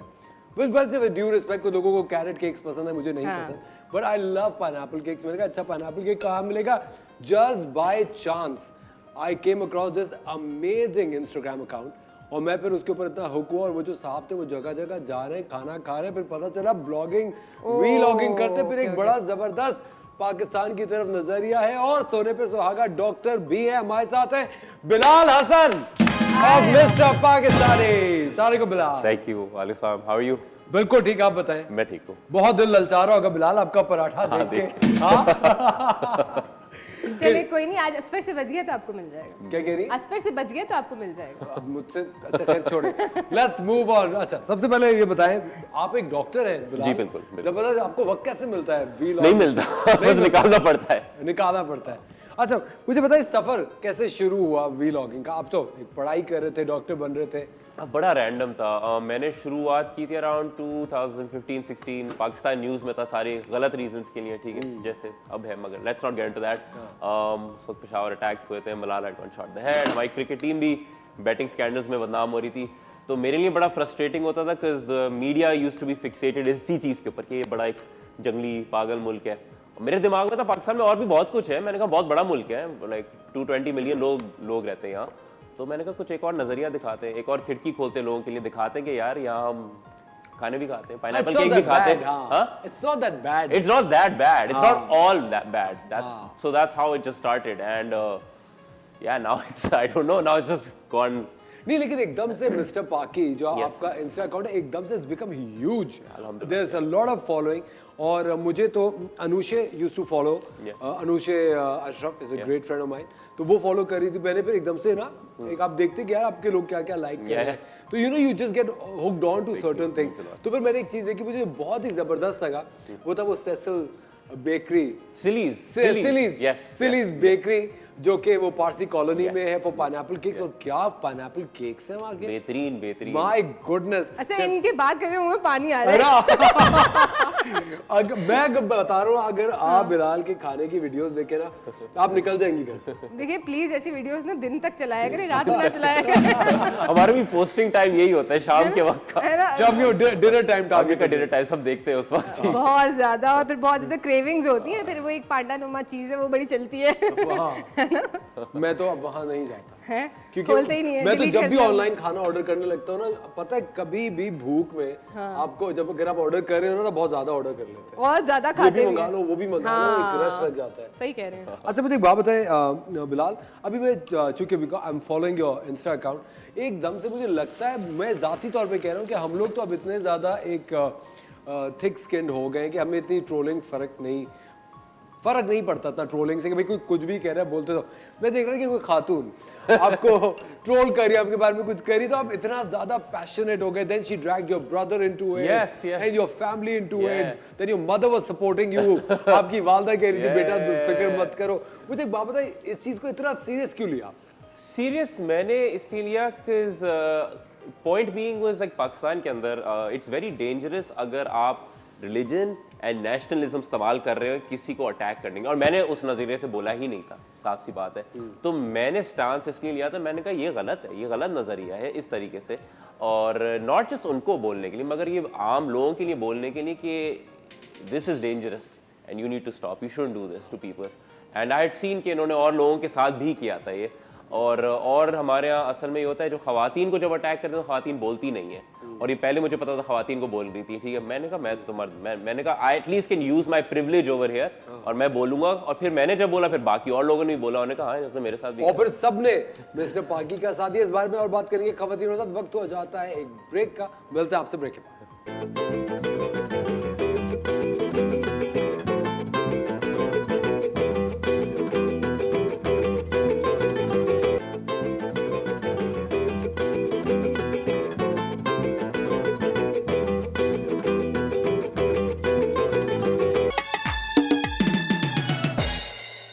वेलकम बैक खवातीन और हज़रात, आप देख रहे हैं द मॉर्निंग स्टार। एक बार फिर आपको शो में खुशामदीद कहते हैं, और आलू के पराठे तैयार हो चुके हैं। जी शामुनी साहब। बिल्कुल, आलू के पराठे बिल्कुल तैयार हो गए हैं, और अब दिल चाह रहा है कि जल्दी से खा लूं, बहुत भूख लग रही है। शर्म आनी चाहिए आपको। ये क्या बात हुई? शर्म आनी चाहिए? खाना खाने में कोई शर्म होती है? आप बताएं, मुझे बताएं, खाना खाने में कोई शर्म है? आप तो व्लॉग्स बना रहे हैं इस चीज पे, बिल्कुल, उससे आप हाँ। पैसे कमा रहे हैं। जीरो शर्म, जीरो। जिससे की शर्म उसके फूटे करम। बिल्कुल। सुना आपने ये? बिल्कुल प्रेम सुना है। चोपड़ा का डायलॉग था। शामुनी साहब जल्दी से रेसिपी बताएं। अच्छा, रेसिपी बता देते जल्दी से। आपने क्या करना है, तकरीबन 500 ग्राम आलू बॉईल कर लेने हैं। उसके अंदर आपने शामिल करना है 1 चाय का चम्मच काली मिर्च, 1 चाय का चम्मच आधी चाय का चम्मच हल्दी, 1 चाय का चम्मच लाल मिर्च, 1 चाय का चम्मच कुटी हुई लाल मिर्चें, हरी मिर्चें 2 से 3 या जितना स्पाइसी आपको पसंद हो। साथ ही इसके अंदर शामिल करेंगे पिसा हुआ गरम मसाला 1 खाने का चम्मच, चाट मसाला 1 खाने का चम्मच, नींबू का रस 1 खाने का चम्मच। इन तमाम चीज़ों को आपने मिक्स करना है। साथ में कुछ हरा धनिया जो है वो उसके अंदर शामिल कर देना है, उसको मिक्स करना है। और इसके बाद आपने क्या करना है, आटा गूंद लेना है। तकरीबन 500 ग्राम मैदा ले लीजिए, उससे बड़ा अच्छा फ्लेवर आएगा। वरना फाइन आटा भी ले सकते हैं या होल व्हीट भी ले सकते हैं, ये आपकी अपनी चॉइस है। उसके अंदर आपने नमक हस्बे जायका शामिल करना है। 1 चम्मच घी की शामिल कर दीजिएगा। नीम गर्म पानी डाल के उसको गूंदना है और रेस्टिंग टाइम 30 मिनट छोड़ दें उसको। उसके बाद दोबारा से आपने उसके पेड़े बनाने हैं। जिस तरीके से आप फिल करना चाहें, आलू की फिलिंग को फिल कीजिए और आलू का पराठा बेल के घी के साथ फ्राई कर लीजिए। बहुत खस्ता और मज़ेदार पराठे बन जाएंगे। अच्छा, लाल चटनी के लिए मैंने क्या किया था, चंद जो है 10 से 12 ले लीजिए गोल मिर्चें। जितना स्पाइसी आप पसंद करते हैं उतनी गोल मिर्चें डाल लीजिए। इसके अंदर आप लहसुन का एक पूरा बंच ले लीजिए, उसको छील के डाल दीजिए। 1 चाय का चम्मच ज़ीरा, नमक हस्बे जायका, 2 नींबू का रस, और इन सबको ब्लेंड कर लें और मज़ेदार सी स्पाइसी वाली लाल चटनी आपकी तैयार है पराठों के साथ खाने के लिए। जबरदस्त। शेफ मुनीसा, बहुत बहुत शुक्रिया आपका, थैंक यू वेरी मच। हमारे साथ एक कॉलर है, कॉल सुन के जाइएगा। मिसेस आसिम की। हेलो जी, अस्सलाम वालेकुम मिसेस आसिम। वालेकुम अस्सलाम, क्या हाल है बेटा? बिल्कुल ठीक, कैसी हैं आप? अल्हम्दुलिल्लाह, ऑल गुड। अभी तक तो all good. All's well that ends well. Absolutely. So That is far, what so we are good. hoping for. Yeah, that is what we are hoping for as well. कि अल्हम्दुलिल्लाह, अल्लाह का शुक्र है, बाकी चीजें भी अल्लाह करे अच्छी रहे। बिल्कुल इंशाल्लाह। जबरदस्त। क्या कहेंगे आप? आज हमारे साथ मिस्टर पाकी बिलाल हसन मौजूद है। मिस्टर पाकी जो है माशाल्लाह, ये मेरे सबसे बड़े बड़े बच्चे हैं, ये आउट ऑफ 3 माशाल्लाह। बस he is an handful, full of energy माशाल्लाह। ये जो करें कम है, बस हमें यही होता है अब क्या होने वाला है, अब क्या होगा। और जब ये ट्रैवल कर रहा होता है, और आपको पता है हम लोग भी यही देख रहे होते हैं कि अब क्या होगा, है ना? अब नया क्या होगा। अब क्या, बल्कि तुम्हें पता है मेरी तो नमाजें इसकी वजह से पकी हुई हैं, क्योंकि ये मुझे हर वक्त इतना एज पे रखता है कि मैं बोलती हूँ अल्लाह खैर, अब ये क्या सुनने में आएगा मुझे और अब ये क्या करेगा। तो बस ये वाली बात है। माशाल्लाह, इज अ गुड किड, अल्हम्दुलिल्लाह। इसने कभी हमें डिसअपॉइंट नहीं किया, always you know did his best. बहुत अच्छा बच्चा है, कहना मानता है। लेकिन मुझे जो चीज अच्छी लग रही थी ना, मुझे ये अच्छी लग रही थी कि चूंकि आप इनकी वालदा हैं, आप इनको हर चीज में इतना सपोर्ट कर रही होती हैं। आपके कमेंट्स आ रहे होते हैं, बेटा well done, don't worry, you are a strong child and I have your back. मुझे लगता है पेरेंट्स को इसी तरह का होना चाहिए। हाँ, एब्सोल्युटली। मगर देखो सर, मेरे पास चॉइस भी तो नहीं है ना, क्या करूं, बस औलाद तो नहीं है, मैं क्या करूं। ये सही वाली माँ है। अच्छा, नहीं, मगर द थिंग इज कि really we are very proud. लेकिन सुने, मुझे एक बात बताइए, शेफ मुनीसा ये सवाल पूछना चाह रही थी, अब तो बच्चा पढ़ लिख गया, अब शादी कब कर रही हैं? अरे मत पूछो अकबर, ये तो मेरी बड़ी दुखती रग है। अल्लाह अकबर, ये तो ये मेरे साथ इसका रोज का झगड़ा है, इसका रोज का झगड़ा है। वो कहते हैं हर बात से आप शादी पे कहाँ आ जाती हैं। क्योंकि माओ का मेरे ख्याल से यही काम है, मैं आपको बता रहा हूँ, माओ का यही काम है, बेटे बस शादी कर दूं बेटे की। लेकिन अब आज ना लड़कियां आंटी आपको बहुत अप्रोच करने वाली है, मैं आपको बता दूं। अल्लाह करे, आमीन बेटा, आमीन। मैं तुम्हारे लिए खास मिठाई का डब्बा बिल्कुल सही, बेहतरीन। इसका तो ये कि मैं कभी आप तुम्हें पता है, मैं तो लड़कियों के पास ले जाती भी हूँ पैसे देके, मैं तुम्हें इतने दूंगी तो चलोगे, तो ये मेरे साथ ऐसे जाते पहले पूछता आप कितने देंगी। अब तो तुम्हें पता है रुपये के इतना हालात खराब हो गए, तो वो डॉलर और रियाल पे चला गया मामला। यार आपकी अम्मी कितनी अच्छी है। आज तो सारे पोल खुल गए भाई, सारे पोल। अच्छा, तो मिस्टर पाकी ये है। बट नहीं आए माशाल्लाह, बस तुम दुआ करो, बाकी जहाँ सारे काम हुए, बाकी काम इसके बहुत अच्छे, और आप सब आना है फिर इंशाल्लाह। जरूर इंशाल्लाह। बस हम दुआ करेंगे मिसेस पाकी जल्दी आ जाए। हाँ, मिसेस पाकी, आमीन, है ना, मिस्टर एंड मिसेस पाकी, है ना। लेकिन एक चीज जो मैं आपको एक बात का क्रेडिट देना चाहूंगा, आई थिंक कोई भी इंसान जिंदगी में कुछ भी कर रहा वो अपने वालिदैन की एक शबी होता है, और आपने इतनी जबरदस्त अपब्रिंगिंग की है इनकी। All credit goes to you. Allah मियां आपको जिंदगी दे। बहुत शुक्रिया कॉल करने के लिए, thank you so much, thank you very much, thank you. Chef Munisa, देखें यार वाकई ये कितनी अच्छी अम्मी कितनी है, है मुझे ना? बहुत अच्छी लगी। आपसे ज्यादा आपकी अम्मी की फैन हो गई मैं तो। वो स्टार है वाकई में। मुझे एक बात बताएं, कभी कभी मेरे ख्याल से ये जो वालिदैन का प्रेशर होता है, आई थिंक ये बहुत ही एक क्रूशल सब्जेक्ट है। बच्चा जरा सा भी अपने पैरों पे खड़ा नहीं होता, चूंकि you have a lifestyle Bilal. जब मैं देख रहा हूँ तो आपका एक पूरा लाइफस्टाइल चैनल है वो। ये इसके अंदर वालिदैन कभी कभी टांग नहीं अड़ाते, बेटा शादी कर लो। नहीं, बहुत वही तो मैं बोल रहा हूँ, मेरी अम्मी हम बात कर रहे हो सकते हैं आलू के पराठे अचार की, वो एकदम से शादी पे बात हो जाएगी। हमने कहा ये कहाँ से आ गई बात, हम तो पराठों की बातें कर रहे थे। तो हाँ ये होता है, बहुत होता है, आदत हो जाती है। ये दिल जले बैठे।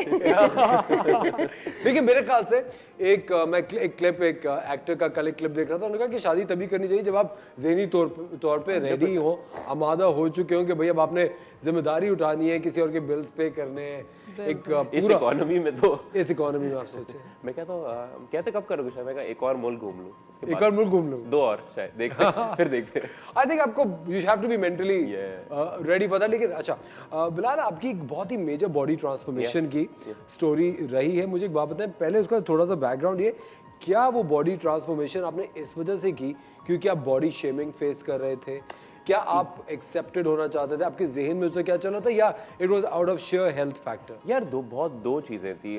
वन वाज कि obviously like I am doctor, so मेरे घर में मेरी दादी भी साथ में रहती है। दादी इज़ लाइक माशाल्लाह शी इज़ 91-92 की हैं। मेरे बहन भाई घर पे ही थे, तो मुझे और घर से बाहर मैं ही जाता था। आई वाज ओबीस, और मैंने कहा अगर मुझे कोविड हो गया तो मैंने कहा मैं तो सबसे बड़ा रिस्क फैक्टर हूँ, और साथ में पूरा घर जाएगा साथ में। तो एक तो मुझे उसका डर बहुत था कि Bilal you need to start to like you know fix this. And दूसरी बात, हाँ एक बॉडी शेमिंग बहुत होती थी, कि पाकिस्तान में अगर आप ओवरवेट हो तो वो आपको मानते ही नहीं है, आप कंसिडर नहीं होते। तो वो दिमाग में वो बड़ा होता था, the back of my mind. मैंने बस स्टार्ट किया था just to be healthy, like I mean healthy होने के लिए वॉक करने जाता था, थोड़ा थोड़ा वजन कम करें। मैंने वेट उठाना शुरू किया, मैंने कहा मैं तो सुपरमैन बनूंगा। ठीक है। तो बस then it just happened like that, one step led to another.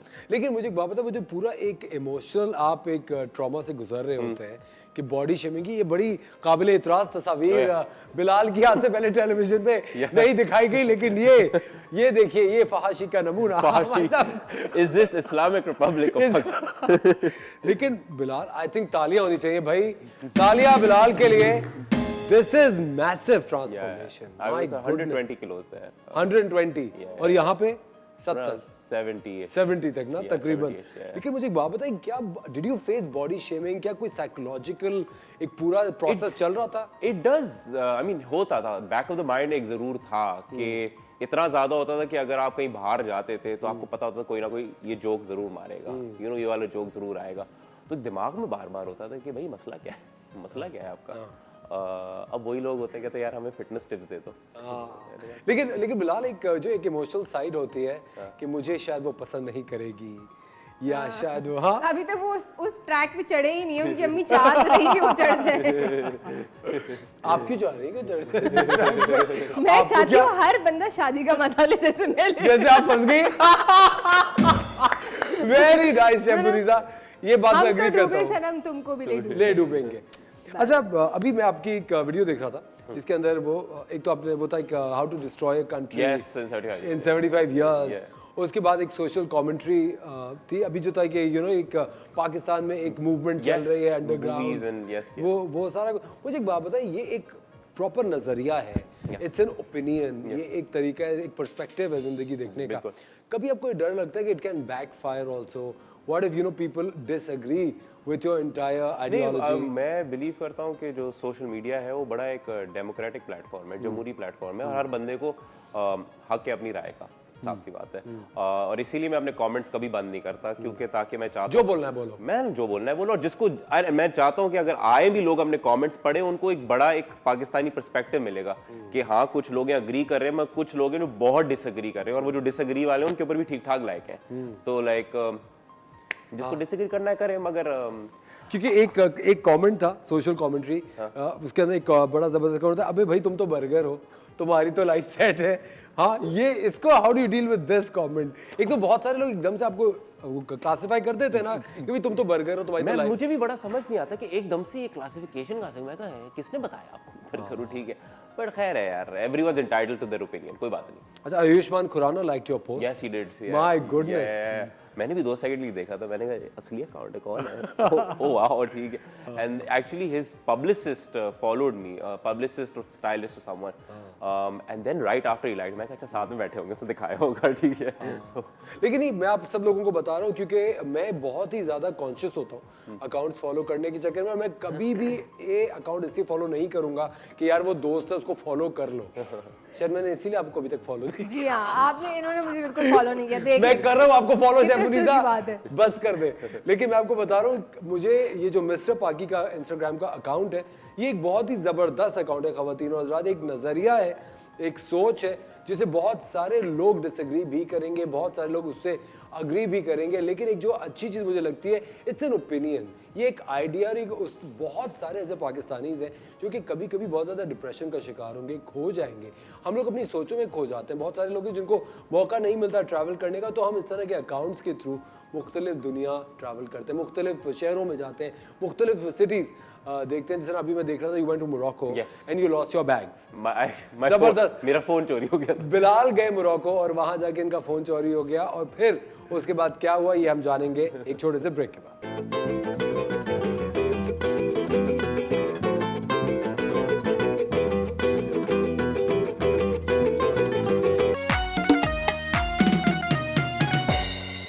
Welcome back ख़वातीन और हज़रात, आप देख रहे हैं द मॉर्निंग स्टार. एक बार फिर आपको शो में खुशामदीद कहते हैं. हमारे साथ है मिस्टर पाकी बिलाल हसन. बिल्कुल.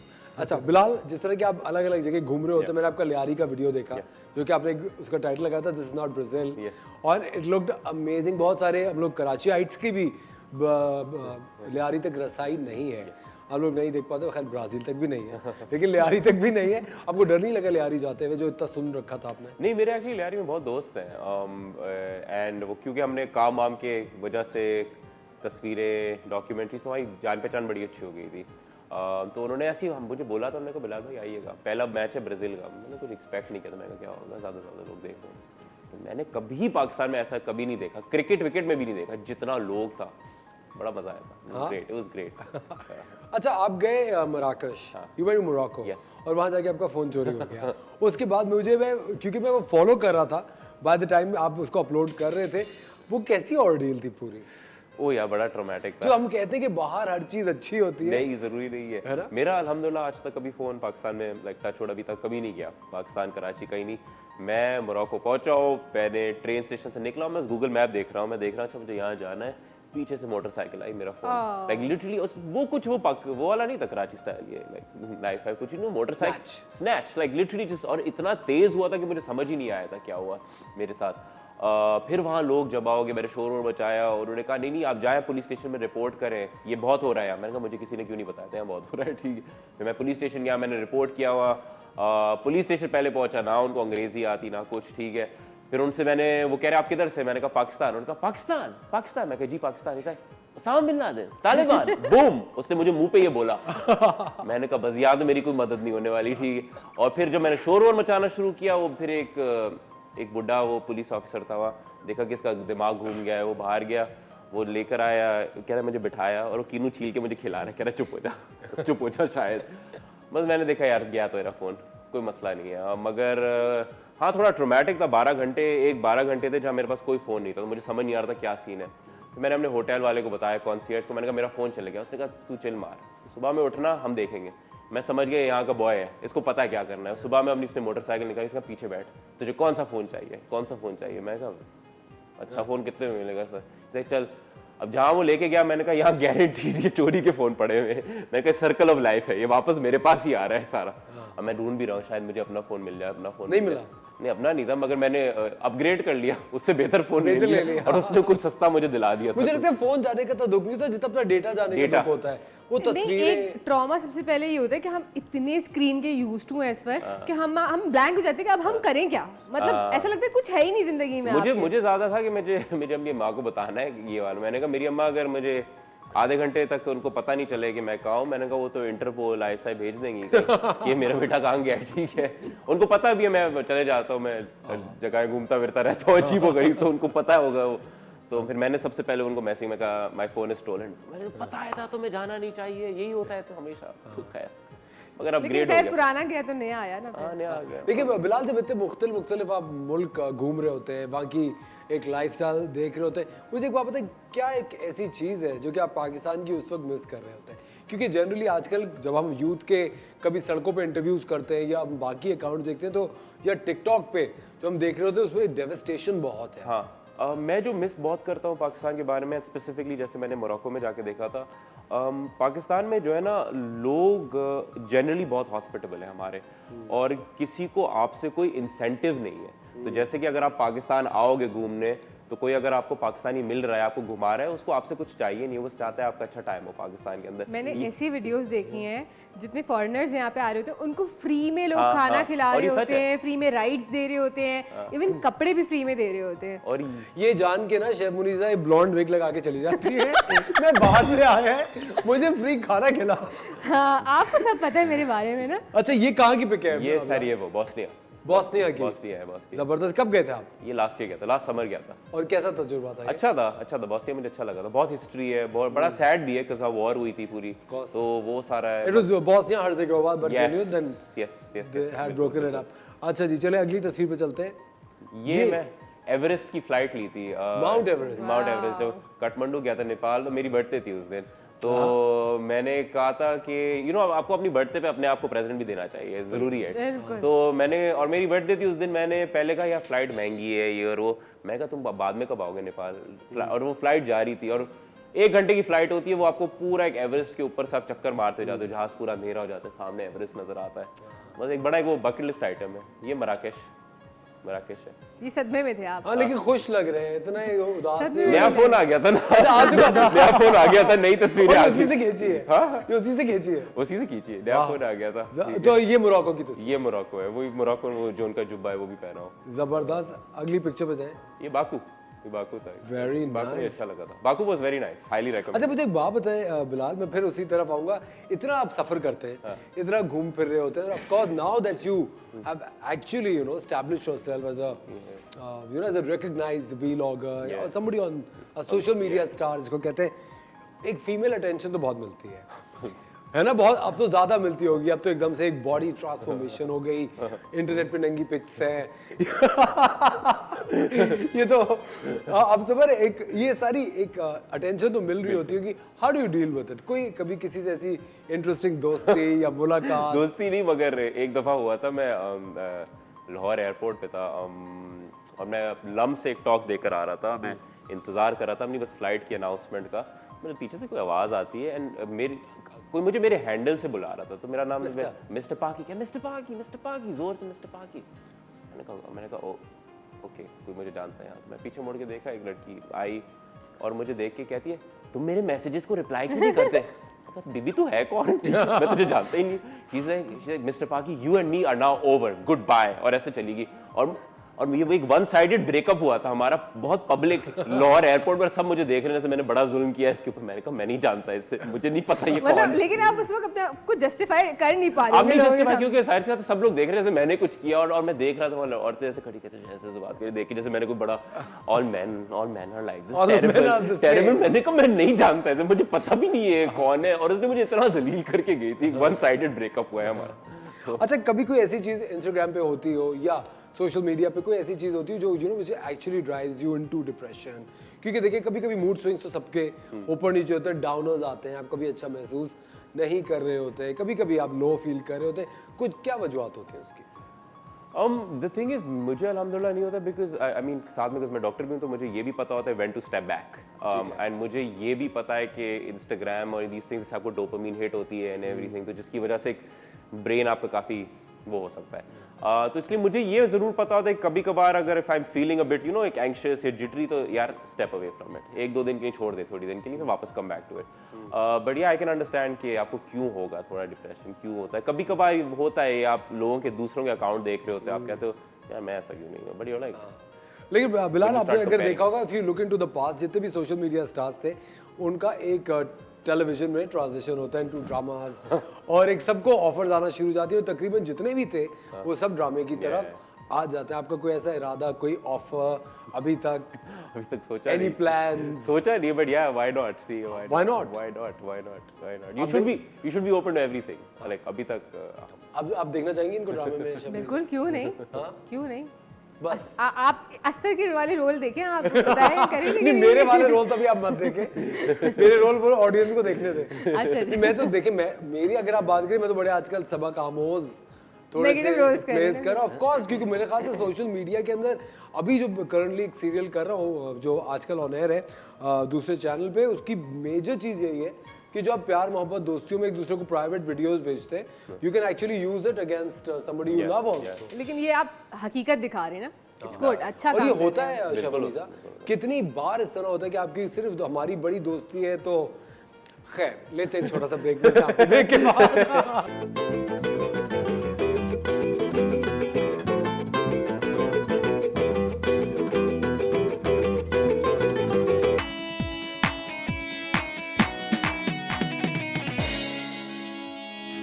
Welcome back ladies and gentleman, you are watching the Morning Star. एक बार फिर आपको शो में वेलकम कहते हैं। आज हम बात करें बिलाल हसन से, जो कि बहुत ही फेमसली जाने जाते हैं मिस्टर पाकी के नाम से। Why this name mister?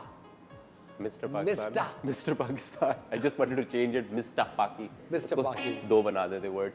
Because I feel like मेरा जो नाम है Bilal Hasan is a very common name. और दो आपने सरनेम्स ले लिए, उसको मिला दिया। मैंने कहा बिलाल हसन तो बहुत होंगे, we have to do something different. Now लोग मुझे इसी नाम से बुलाते हैं। इसी नाम Seriously? से इसी नाम से बुलाते हैं। और हम लोग ये बात कर रहे थे मिस्टर पाकी आगे। मिस्टर पाकी यार, वैसे मैंने कहा सही है, ठीक है। अच्छा बिलाल, आप डॉक्टर हैं और आप काम करते हैं इंडस हॉस्पिटल के इमरजेंसी यूनिट में। बिल्कुल। वहाँ की मुझे पता है वो तो एक बिल्कुल ही मुख्तलिफ चीज़ होती होगी। मुझे लगता है जो डॉक्टर्स होते हैं वो एक वक्त आता है बड़े पत्थर दिल हो जाते हैं। बिल्कुल हो जाते हैं। आप जैसे वही आप बोल रहे थे ना कि आपको सोशल मीडिया पे इफेक्ट नहीं करता है इमोशन। मैंने कहा यार नहीं, मैं तो इमरजेंसी में काम करता हूँ, तो इमोशंस आपके अनफॉर्चुनेटली ये होता है, just you learn to just कि ये मेरी जॉब है, मेरा काम है, एंड आप इमोशंस आने नहीं देते बीच में, बिकॉज आप कहते हो कि यार I need to work, I need to ये सारा। तो हाँ, लेकिन इमरजेंसी में तो एकदम से केसेस आ रहे होते हैं, बहुत ज़्यादा। आपको फौरन से कोई डिसीजंस लेने होते हैं। हमें हर किस्म का केसेस आते हैं, and you see so much, and especially because Indus hospital is like it's a great hospital, it's free and everything. So आपको बिल्कुल लाइक आपको डोमेस्टिक वायलेंस, आपको सुसाइड, आपको रोड ट्रैफिक एक्सीडेंट, कभी कभार आप सारे एक ही दिन में सब देख लेते हो। कई दफ़ा आप अपने लंच टाइम पे निकल रहे होगे, कोई रो रहा होगा कोने में, बहुत इट्स अ वेरी और खुदा न खासा कभी कोई कलामिटी हो जाए या कभी कोई टेररिज्म की वारदात हो जाए, बहुत सारे पेशेंट्स हो, I think it's crazy that way. It is very crazy, it is very crazy, but like for me now it's like, जैसे मुझसे लोग कई दफ़ा पूछते बिलाल आप अपनी डॉक्टर लाइफ के बारे में सोशल मीडिया पे क्यों नहीं पोस्ट करते? मैंने कहा वो एक सॉर्ट ऑफ एक पर्सनल लाइफ है, और वो एक बिल्कुल ही अलग दुनिया है, बिल्कुल ही अलग दुनिया। उसको खोलने के लिए अलग पेज बनाना पड़ेगा। Like, so yeah, that's what लेकिन ये कितनी ज़बरदस्त बात है कि आपने सारी अपनी ज़िंदगियों को अलग खानों में रखा हुआ है, और हर वक्त आप हर जगह पे अवेलेबल भी हैं, और एक बड़ी ज़बरदस्त ड्यूटी भी करें। ख़वातीन और हज़रात, ज़िंदगी बेहतर करना अपनी और लोगों की एक बहुत ही ज़बरदस्त चीज़ है, और एक चीज़ जो कि मैं आज आप लोगों को बताना चाहता हूँ और सिखाना भी चाहता हूँ कि सदका जारिया आप लोग किस तरह से कर सकते हैं एक दरख्त लगा के। एक बहुत ही इंटरेस्टिंग चीज़ है जो कि मैं आप सबको समझाना चाहता हूँ। दुनिया में आपको पता है बहुत सारे लोग जो हैं वो दरख्त लगाते हैं, प्लांट करते हैं जगह जगह पे। हर कंट्री के अंदर तकरीबन 422 दरख्त एक आदमी के हिस्से में आते हैं। अगर पूरी दुनिया के दरख्तों को काउंट किया जाए, world has 422 trees for every person, यानी हर आदमी को ज़िम्मे अगर कोई दरख्त आया जाए कि उसने जो लगाया है तो वो 422 होंगे। पाकिस्तान में अगर हम इस रेशो को डिवाइड कर दें तो पाकिस्तान में हर आदमी के हिस्से में सिर्फ 5 दरख्त आते हैं। हमें ये जो नंबर है 5 का, इसको हमें कम से कम 500 करना चाहिए, क्योंकि आपको पता है जब आप दरख्त लगाते हैं तो आप अपने हैबिटेट के लिए, अपनी एनवायरनमेंट के लिए एक बहुत बड़ा काम कर रहे होते हैं। दरख्त छाँव के साथ साथ आपको पता है चरिंद परिंद के घोंसले, ऑक्सीजन, एक पूरा इकोसिस्टम मैनेज कर रहे होते हैं। अगर आप देखें कनाडा में 10,163 उर्दू की गिनती आती है आपको? नहीं। 163 को उर्दू में क्या कहते हैं, जल्दी बताएं। 163 शेफ मुनीसा। 10,163, 4,964, 3,222। अब सोचिए ये चीज़ें लोग इतनी ज़्यादा समझ सकते हैं। और अगर हम कभी किसी को कहते हैं कि दरख्त क्यों नहीं लगाते तो वो कहते हैं गैस नहीं आ रही, बिजली नहीं आ रही। इस बात का दरख्त लगाने से कोई ताल्लुक नहीं है, ये एक सदका जारिया है। आपको पता है जितने भी प्लांट्स हैं दे आर लिविंग बीइंग्स। अगर आप इनका ख्याल रखते हैं, आप प्लांटेशन करते हैं, तो ये आपको दुआ देते हैं और आप अपनी इन्वायरमेंट के लिए एक बहुत ही बेहतर काम करें। कराची, लाहौर, इस्लामाबाद में आप सुखचंद के, आप गुलमोहर के, अमलतास के, नीम के दरख्त लगा सकते हैं। जैसे ही नीम का दरख्त या अमलतास थोड़ा सा बड़ा होता है, उसको इतने पानी की भी नहीं ज़रूरत होती, वो अपनी तरफ से बड़ा होता है, इन्वायरमेंट में बहुत ज़्यादा काम आता है। और आपको पता है इन अमलतास के, नीम के, गुलमोहर के, इनके पत्तों की कितनी बेनिफिट्स होते हैं। अगर आप आयुर्वेदा में चले जाते हैं तो आज सब हम अहद करते हैं कि हम लोग कहीं ना कहीं कोई भी जगह अपने घर में पॉइंट आउट करेंगे, अपनी गली में पॉइंट आउट करेंगे और वहाँ पे एक दरख्त लगाएंगे। और अगर आप अपने मोहल्ले में, अपने इर्द गिर्द में, अपने नेबरहुड में कहीं देखते हैं कोई दरख्त या कोई प्लांट इग्नोर हो रहा है, उसकी केयर नहीं हो रही, तो आप उस प्लांट को आज रेस्क्यू करेंगे। अगर आप आते जाते सिर्फ एक पानी की बोतल आदि भर के डाल देंगे तो कोई हार्म नहीं होगा। You are actually doing a favour to the environment. इस नोट के साथ आप लोगों से अलविदा लेते हैं। बहुत बहुत शुक्रिया Bilal, thank you so much for sharing your story with us. बहुत मजा है आपके साथ। अगली बार आप कहीं जा रहे हो ना खाना खाने, आपको पता है 2 लोग आपके साथ हैं, ठीक है? आप फौरन कॉल करिए, हम तो फौरन पहुंचेंगे, शायद पहले ही पहुंच जाए। शेफ मुनीसा तो पहले ही पहुंच जाती है वैसे। Chef Munisa thank you very much, बहुत बहुत शुक्रिया। खवातीन और आज़ाद आपका बहुत बहुत शुक्रिया द मॉर्निंग स्टार देखने के लिए। कल सुबह इंशाल्लाह फिर आपके साथ होंगे एक शानदार से शो के साथ। आपको छोड़े जा रहे हैं आलू के पराठे की रेसिपी कार्ड के साथ, जरूर ट्राई कीजिएगा, बहुत लजीज बना है। कल सुबह फिर मिलेंगे। टेक केयर ऑफ योरसेल्व्स, खुदा हाफिज़।